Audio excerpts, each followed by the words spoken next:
어떻게 지내십니까? 라는 질문에 대답하는 방법. 손병희의 나란히 가지 않아도. 이카루스, 한바탕 곤두박질을 치고 난 기분입니다. 피타고라스, 만사가 직각처럼 반듯합니다. 히포크라테스, 뭐니 해도 건강한 게 최고죠. 소크라테스, 모르겠어. 노아, 홍수재해보험 좋은 게 하나 있는데 알고 계세요? 모세, 수염이 석자라도 뭐하겠어? 잔다르크, 너무 뜨거워요. 데카르트, 잘 지냅니다. 코로나는 생각합니다. 파스칼, 늘 생각이 많습니다. 갈릴레이, 잘 돌아갑니다. 비발디, 계절에 따라 다르죠. 카사노바, 모든 쾌락이 다 나를 위한 것이죠. 베이토벤, 소리를 죽이고 지냅니다. 칸트, 비판적인 질문이군요. 다윈, 사람은 적응하기 마련이죠. 드라큘라, 피봤습니다. 스필버그, E.T. 잘 지내니? 예수, 다시 살아났습니다. 나폴레옹, 유배된 느낌이요. 에가스 크리스티, 맞춰보세요. 아인슈타인, 상대적으로 잘 지냅니다. 레오나르도 다빈치, 뜻이 분명치 않은 묘한 모나리자의 미소를 지냅니다. 이상 움베르토 에코의 세상의 바보들에게 웃으면서 화내는 방법 중에서 골라봤습니다. 여러분,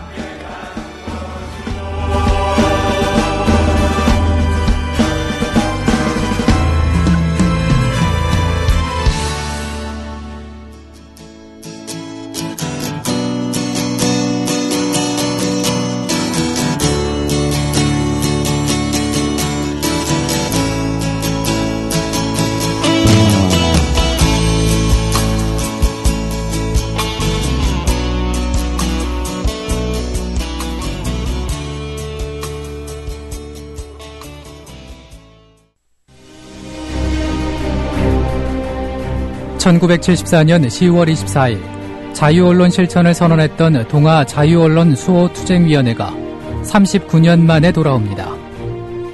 특집 생방송 동아투이 39년 끝나지 않은 투쟁.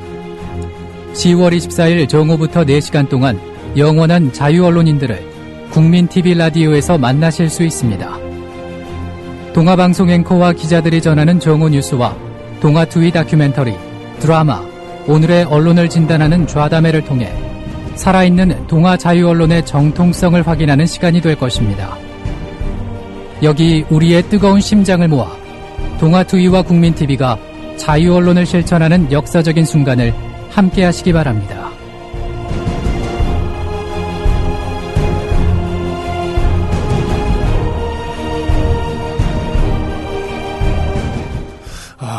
마지막 스팟이 아주 장엄하네요.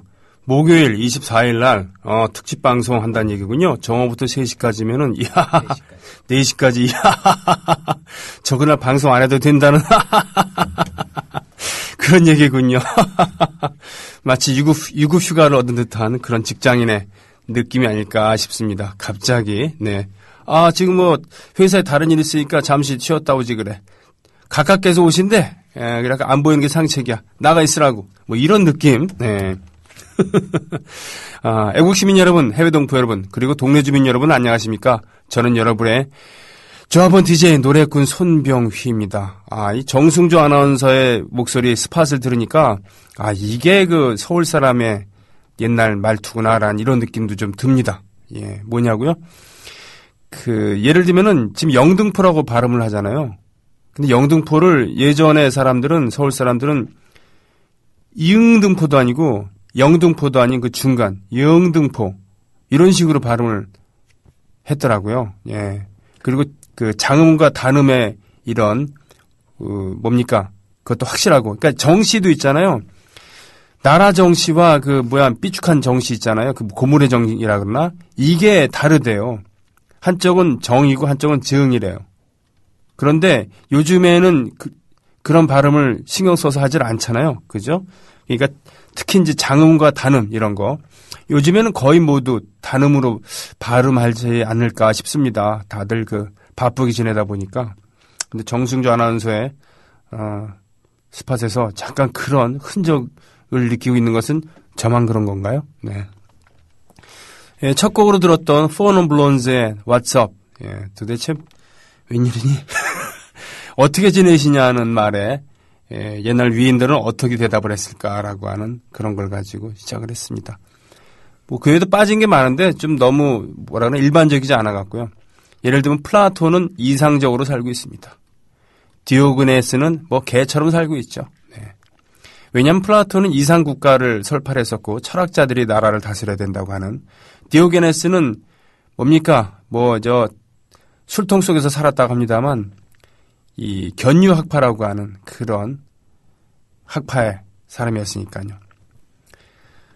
뭐 프로이트 같은 경우는 당신은요 하면서 질문을 하는 그런 뭐 그렇습니다만, 우리나라 사람들은 영어로 따지면은 good morning, good afternoon, good evening 뭐 이런 거 있잖아요. 일본어로 따지면 오하요 고자이마스 아침, 점심에는 뭡니까 곤니치와, 저녁에는 곤방와 이렇게 하잖아요. 근데 한국 사람들은 그런 거 없어요. 좋은 아침 이런 거는 그냥 일부러 만들어낸 말이고 굿모닝을 통해서 그냥 안녕하십니까 라는 건데, 요즘은 아니지만 옛날 영화나 이런 데 보면은 진지 드셨습니까? 이겁니다. 예. 요즘에 밥은 먹고 다니냐? 밥은 먹고 다니냐? 라고 이렇게 비아냥대는 이런 게 아니라 정말 진지하게 진지 드셨습니까? 아침은 먹고 다니냐? 예. 밥 먹었냐? 뭐 이런 게 인사였단 말이에요. 그만큼 먹는 일이 중요했다는 겁니다. 예. 지금도 어르신들 보면은 많이 먹어라 많이 먹어라 그러잖아요. 그러나 요즘에는 사실 뭐 전반적으로요. 물론 극빈층들, 생활보호 대상자들 같은 경우는 먹는 것 자체가 큰 일이긴 합니다만 예전 같지는 않잖아요. 그래도. 그래서 많이 먹어라 그러면은 보통 사람들은 오히려 좀 부담스러워 하잖아요. 가뜩이나 살 빼야 되는데 많이 먹으라고 재촉을 하니 말이죠. 그러나 그것은 너무나 당연한 일이었습니다. 식민지와 해방, 전쟁을 통해서 굶기를 밥 먹듯이 했었던 그럴 때에는 언제 먹는다는 보장이 없으니까 많이 먹어야 되죠. 그 당시 어머니들은 무조건 먹을 수 있을 때 많이 먹여야 했습니다. 우리뿐이 아니라 인도 독립의 아버지, 인도 독립의 선구자들 2명만 꼽는다 그러면은 간디 그리고 네루가 있었잖아요. 인도의 초대 수상 네루. 네루는 영국에서 공부를 하기도 했었던 재원이었고 귀족 출신이긴 합니다만, 이 양반도 독립운동하고 그럴 때는 언제 어떻게 될지 모르니까 아침에 일어났을 때 밥을 무조건 많이 먹는다고 했습니다. 그의 딸인 인디라 간디, 그죠? 나중에 간디 가문으로 시집을 갔기 때문에 간디란 성이 붙었습니다만, 그 딸에게 또 많이 먹기를 권하고 아침마다 그래서 무척무척 많이 먹었다고 합니다. 감옥에 갇혔을 때 이 딸을 위해서 편지로 세계사 강의를 해준 것, 이것이 시리즈로 나와서 책으로 묶여서 상당히 베스트셀러가 되기도 했습니다만, 그렇게 먹는다는 것이 중요할 때가 있었어요. 네. 그렇다 그러면 우리가 세 끼를 원래부터 이렇게 먹었을까요? 아니죠. 아닙니다. 기껏해야 2끼 먹었으면 잘 되는 것이었죠. 잘 먹는 거였죠. 예. 점심이요? 보세요. 아침이란 말은 아침역과 식사가 같습니다. 저녁도 그렇습니다. 저녁이라는 시간과 식사가 같죠. 근데 점심은 아니에요. 점심은 때를 나타내는 게 아닙니다. 시간을 나타내는 게 아니죠. 그럼 마음 심자에 점점자입니다. 마음에 점을 찍는다는. 중국으로 하면 뭐 뗀신인가 그렇다는데, 원래 점심 식사라는 것은 개념이 없었다는 것이죠. 그냥 아침 먹고 저녁 먹기 전에 섭섭하니까 마음에 점 하나 찍을 정도로 간단하게 먹는다. 그게 뗀신이 된 거죠. 예. 삼국시대만 보더라도 삼국시대의 귀족들은 그나마 2끼를 먹을 수 있었다는데, 평민들은 한 끼 또는 한 끼를 먹을까 말까 이랬었대요. 먹을 게 그만큼 없었다는 얘기죠. 생각해 보세요. 당시에 농사기술도 별로 발전하지 못했고 개간도 제대로 못했습니다. 기계나 이런 게 많았겠습니까? 겨우 사람 손으로 이렇게 밭을 일구고 논을 일구어야 되는데 종자도 시원치 않고 또 이 농사 기술도 발달하지 않았고 지금처럼 무슨 그물을 크게 이렇게 만들어 갖고는 저인망업을 하는 것도 아니고 말이죠. 근데 사람은 늘어나고 그렇죠? 네. 그러니 밥을 먹는다는 것 자체가 식사를 한다는 것 자체가 하나의 투쟁이었죠. 그리고 세 끼를 먹는다는 개념 자체가 없었다는 겁니다. 예. 그것이 이제 점점 뭐 경제순위 발달하고 뭐 이러면서 지금은 세 끼를 먹습니다만 조선시대까지만 하더라도 평민들은 그렇지 않았다는 겁니다. 예. 그러니까 사람은 원래 굶주림에 상당히 익숙해져 있다는 것이죠. 그렇기 때문에 지금 세 끼를 먹고 게다가 간식까지 먹는 현대인들이 살찌는 것은 너무나 당연하다는 겁니다. 그렇죠. 예전에 못 먹었을 때를 생각해서 자, 영양분이 남는 대로 배설하지 않고 지방으로 축적하는 게 습성이 되어 있기 때문에 유전자로 각인이 됐기 때문에 이렇게 비만이 되는 것이죠. 그렇기 때문에 구석기 이대로 돌아가야 된다.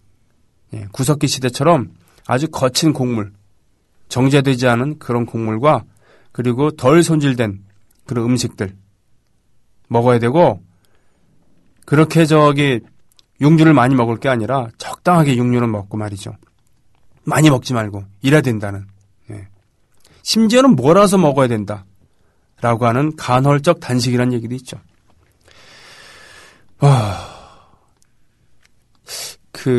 여러 견해가 있죠. 아침을 먹어야 된다, 먹지 말아야 된다. 이런 견해도 있고 규칙적으로 식사를 해야 된다와 아니다, 배고플 때만 먹어야 된다라는 그런 것도 있죠. 그러나 양극단을 넘어간다면은 배제한다면 어떻게 되겠습니까? 예, 여유를 갖고 때에 맞춰 먹되 많이 먹진 말아라. 그러면은 끼니 때마다 배가 고플 거 아닙니까? 그죠? 예.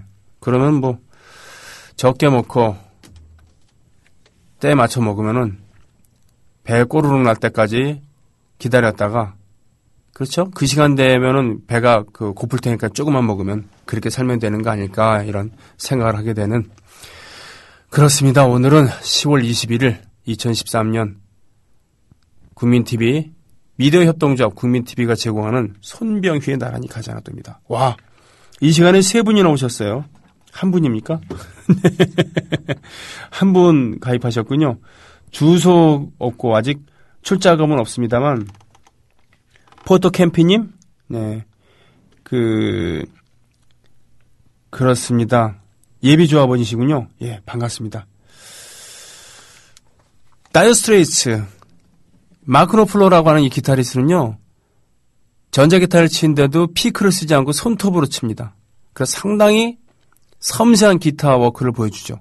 그래서 손톱을 보험에 들었다고 하는 그런 얘기도 있습니다. 이 다이어 스트레이츠의 Money for Nothing 듣습니다.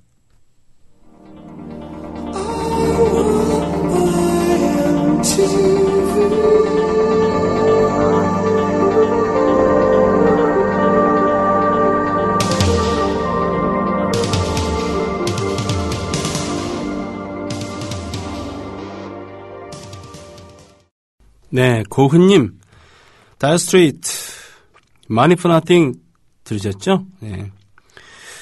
병희님 많이 반가워요. 왕싸가지님, 제주도는 잘 댕겨 오셨는지요? 토요일 캠핑 갔다가 힐링하고 왔습니다. 등갈비, 삼겹살, 고기 구워, 소주도 한잔하고 트윗에서 만나니까 더 반가웠습니다. 트윗에서요?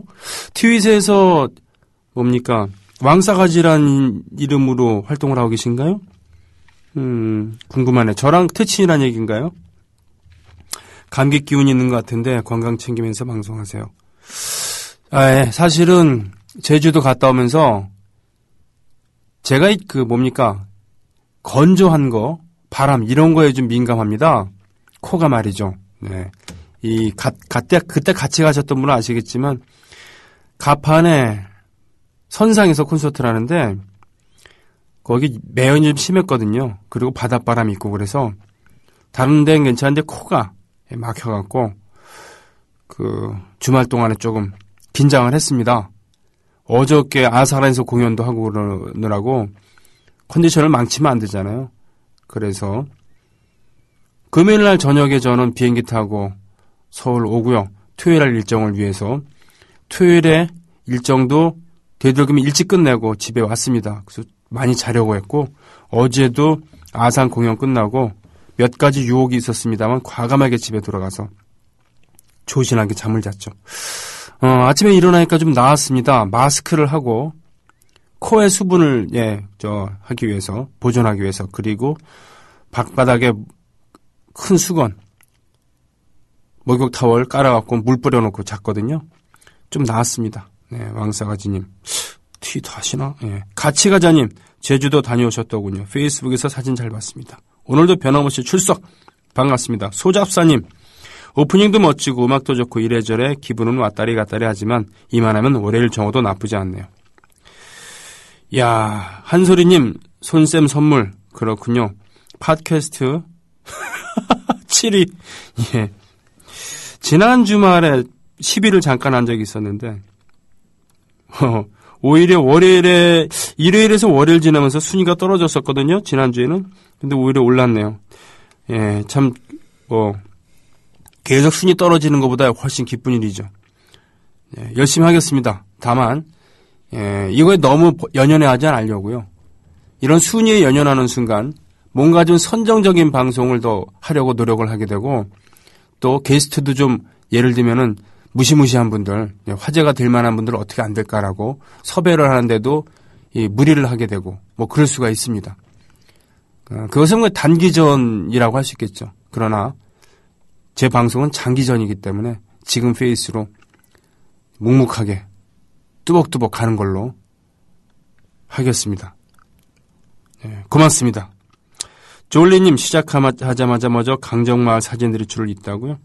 그래요. 강정에 같이 가신 분들도 국민TV를 모르는 분들이 꽤 있어서 적지 않게 놀랐습니다. 여러 경로를 통해서 국민TV를 더 많이 알려야겠다는 생각입니다. 그렇습니다. 이것이 이제 공중파 방송과 다른 것이죠. 자꾸 무차별적으로 노출이 되는 그런 방송. 그렇기 때문에 선전을 그렇게 하는 겁니다. 누가 코카콜라 모릅니까? 근데 끊임없이 선전하잖아요. 꿈꾸는 별님, 손병희님 제주도 잘 다녀오셨나요? 그렇습니다. 옛 청취자, 점심은 중국어로 간식의 의미라고 합니다. 또는 새참 또는 나참을 한자어로 점심이라고 쓴 것임이라고 하는 글도 있습니다. 졸리님 사진들 고맙습니다. 당찬하루님, 유로파님, 와리바시가 없어 벤또도 못 까먹고 있다고 유로파님. 와리바시가 없어서 벤또도 못 까먹고 있으면 야마도시겠네요. 네. 와리바시는 양쪽으로 이렇게 분리된다는 뜻의 그런 일본 말이죠. 원래 하시, 교라고 씁니다.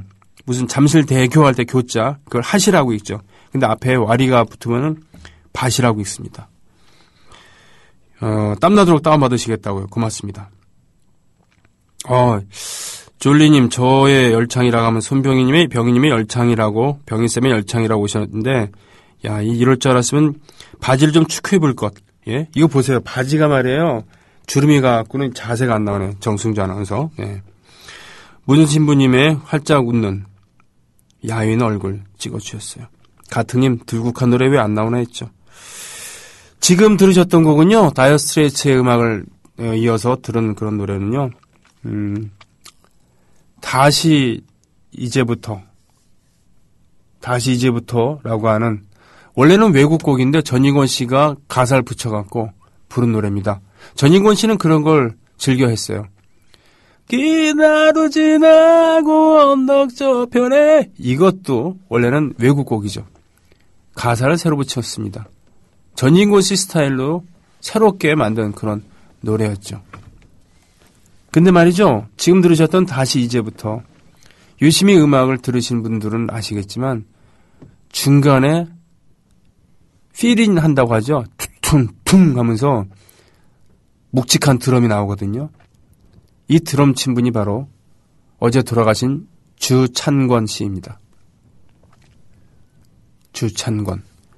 이 다시 이제부터 버전은 바로 2002년에 나왔었던 전인권의 음반 데스티니, 운명에 들어있는 버전인데요. 그때 우정 출연한 겁니다. 딱 이 노래에서만 그 앨범에서 주창원 씨가 드럼을 쳤어요. 주찬권. 들국화 1집에는 주창권이라고 써 있었습니다. 저 이름을 잘못 쓴 거죠. 그런 때도 있었습니다. 그땐 정식 멤버는 아니었고요. 세션이었습니다. 그렇게 세션으로 활약을 했다가 나중에 들국화의 정식 멤버로 활동하게 된 분이 바로 드럼의 주찬권 그리고 기타의 최구희죠. 들국화 1집을 뒷면에 보면은 마치 비틀즈 레디비 앨범처럼 4명의 멤버들 사진이 이렇게 있죠. 그것이 바로 보컬의 전인권, 베이스 기타의 최성원, 건반의 허성욱, 그리고 기타의 조덕환입니다. 앨범 크레딧을 잘 보면요. 최성원 씨는 기타도 치고 건반을 연주한 적도 있습니다. 예. 보통 우리는 지금은 안 그렇습니다만 예전에는 가수가 중요했습니다. 연주한 사람은 별로 염두에 두지 않았죠. 그래서 그런지 모르지만 밴드가 뜨면은 보컬이 탈퇴해서 솔로 활동을 하곤 했어요. 부활 출신의 이승철이 그랬습니다. 신화의 출신의 김종서도 그랬죠. 뭐 한두 케이스가 아니기 때문에 일일이 열거할 수가 없습니다. 들국화도 마찬가지입니다. 모두가 전인권 얘기를 주로 했죠. 하지만 들국화 예를 들면은 주요 히트곡 중에 행진 이것은 전인권 씨의 작품입니다. 아침이 밝아올 때까지 세계로 가는 기차는 조덕환 씨의 작품이죠. 매일 그대와 또는 그것만의 내 세상 이것은 최성원 씨의 작품입니다. 음악을 많이 듣는 분들은 앨범 속지를 보고서 그 안에 누가 드럼을 치고 누가 기타를 치고 누가 편곡을 하고 특히 누가 노래를 만들었는지 이걸 유심히 봅니다. 나아가서는 누가 엔지니어를 했고 어느 녹음실에서 녹음을 했는지 마스터링은 누가 했는지 이 모든 것들이 음악을 구성하는 요소거든요. 최성원 씨만 하더라도 말이죠. 최성원. 베이스 기타를 쳤습니다만 붙이는 그 유명한 그리움 금강산의 작곡가 최영섭 선생이었습니다. 그래서 어렸을 때부터 클래식에 영향을 많이 받았고요. 20대 초반에 이미 양병집 씨 등과 함께 청평 페스티벌 70년대 초에 그 전설적인 페스티벌에 참여를 하기도 했었고 녹음실에서 기타도 치고 건반도 치고 베이스도 치면서 세션 활동을 많이 했어요. 그래서 녹음이랑이 뭔지를 알았죠. 당시에는 몇 시부터 몇 시까지 시간 정해놓고 녹음을 하고 그 시간 안에는 죽이 되든 밥이 되든 녹음을 끝냈어야 됐습니다. 녹음실 숫자가 별로 안 됐고 비쌌죠. 그러니 될 때까지 음악인들이 사운드를 체킹하고 될 때까지 녹음하는 것은 상상도 할 수 없을 때였습니다. 들국화의 속지에 보면 그렇게 써있죠. 이 앨범을 위해서 낮과 밤을 함께 해준 버뜨리기가 고맙습니다. 이런 표현이 있어요. 즉 이때 들국화 멤버들은 자신들이 하고 싶은 대로 녹음을 했다는 얘기예요. 녹음실을 사용하고 녹음 기법을 사용하고 그것은 녹음에 대해서 많이 알고 있었던 멤버들 그중에서도 최성원 씨의 덕이 컸죠. 주창권 씨는 묵직한 드러머였습니다. 목소리만 묵직한 게 아니라 드러밍도 묵직했어요. 전인권 씨의 그런 포효하는 묵직한 보컬에는 날창날창한 낭창낭창한 그런 드러밍이 전혀 어울리지 않았습니다.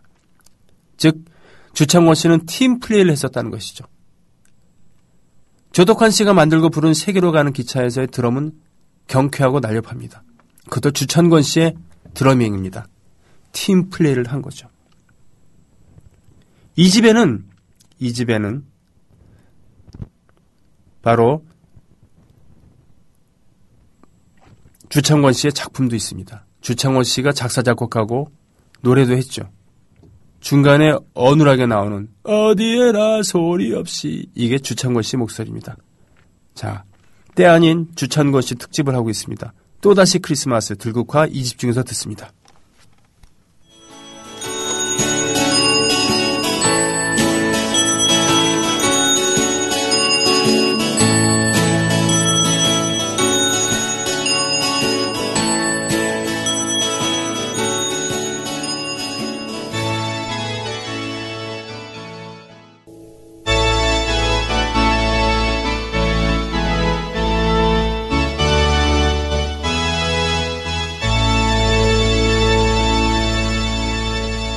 또다시 크리스마스였고요. 이어서 주창권의 5집 중에서 빗소리 듣습니다.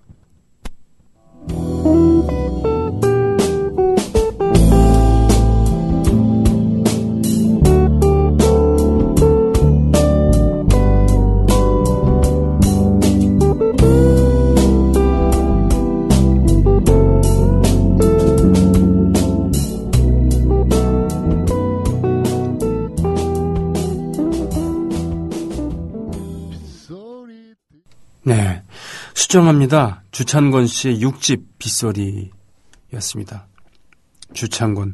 주찬권이란 뮤지션이 있다는 것도, 또 그분이 6집까지 낸 음악이라는 것도 잘 모를 수가 있죠. 당연한 겁니다. 예.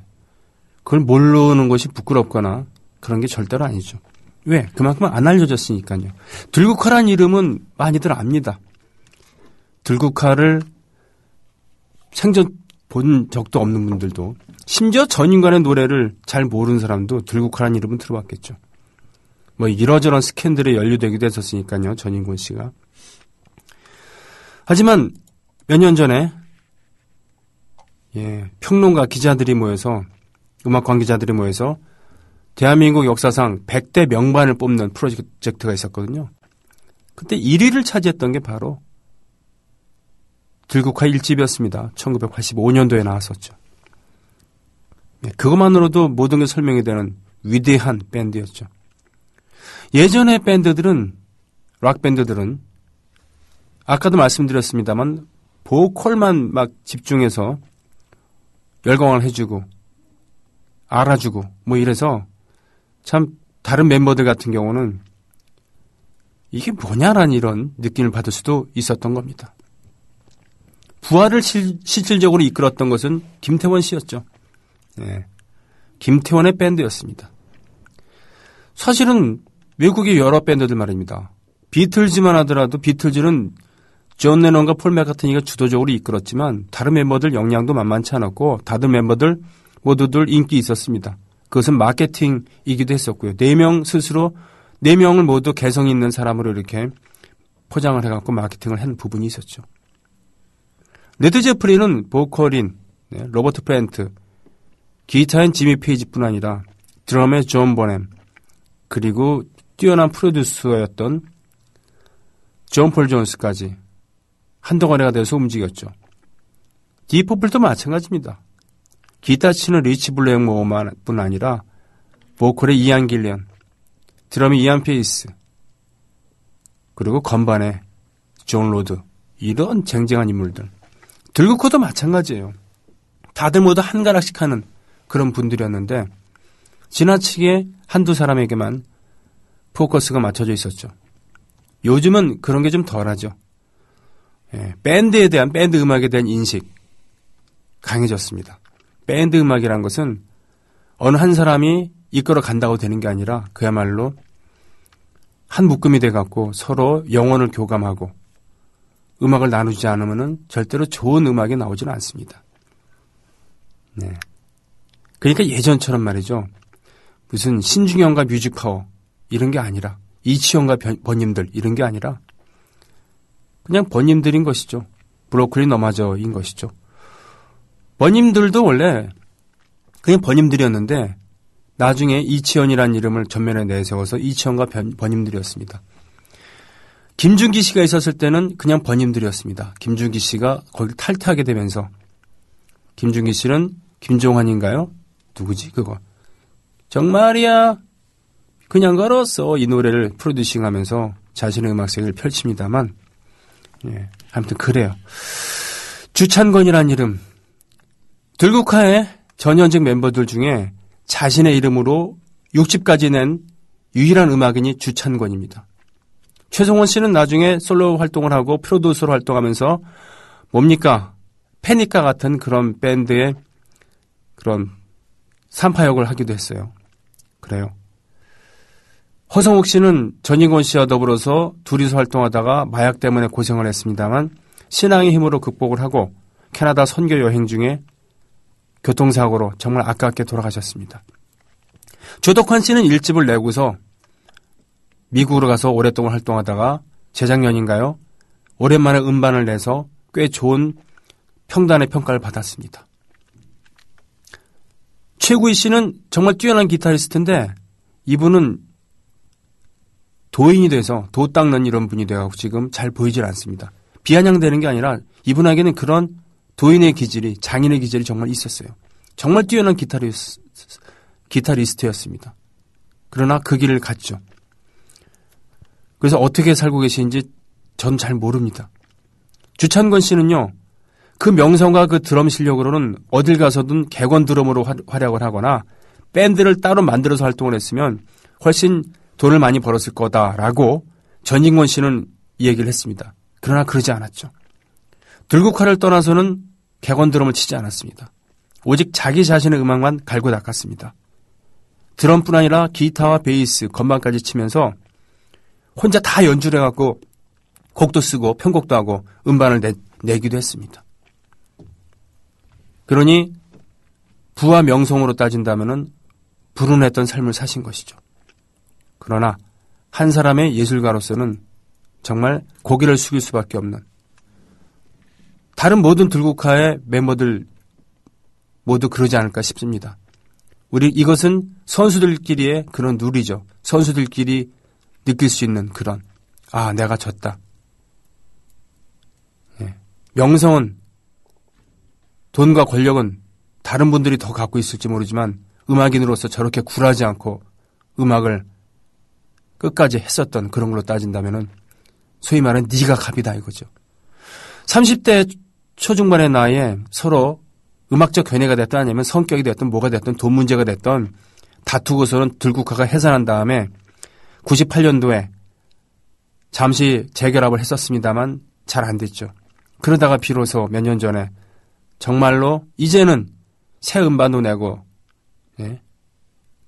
그럴 때가 무르익은, 이제는 옛날처럼 쉽게 깨지지 않겠구나라는 믿음이 있었는데 주창권 씨가 돌아가신 바람에 들국화의 앞날은 또다시 미로에 들어가 있습니다. 어떻게든 될 수도 있겠습니다만 그 모든 음악도 주찬권이 있었던 그런 음악에 버금가지 못하겠죠. 다른 성격의 음악이 나오겠죠. 그게 밴드입니다. 그런 의미에서요, 들국화의 유일한 라이브 앨범 86년인가 이때 녹음했었던 7년인가 라이브 실황 중에서요, 스틱스의 Come Sail Away 이것을 커버한 버전이 있습니다. 주창권 씨의 묵직한 드럼 감상하면서요, 그냥 난데없는, 갑자기 진행하게 된 들국화, 그 중에서의 주창권 특집을 마치겠습니다. 그리고 스포츠 평론가 최동호 씨를 기다립니다.